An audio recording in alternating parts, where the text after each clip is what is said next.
So I've been asked a lot of times, what are some of the things that happened in my life that really brought me closer to God? And there was a couple of them, but the first one I'll tell you about was many, many years ago when my kids were 1 and 3 years old.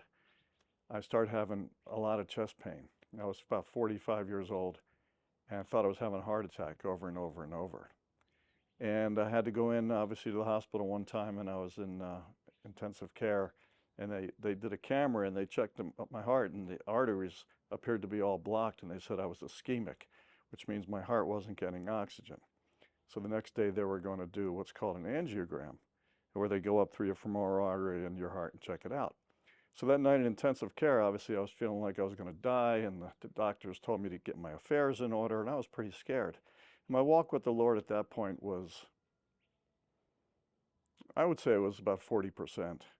And then the doctor, actually, he started talking to me about Job and what Job went through. And then a buddy came in, who I really didn't know that well, though, but he told me about in John when it says, "My peace I leave you, my peace I give you. I do not give as the world does. Let your heart not be troubled and do not be afraid." And as those words went through me that night, I just had complete peace.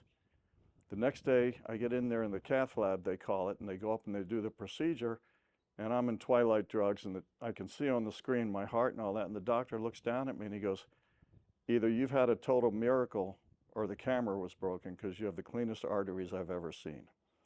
So I was able to be overjoyed with my family at that point, and I still believe to this day it was a total miracle because the doctor said he's never seen that kind of error before. So look back in your lives and you'll be able to see the places where God intervened and changed things for the good. So thanks for listening.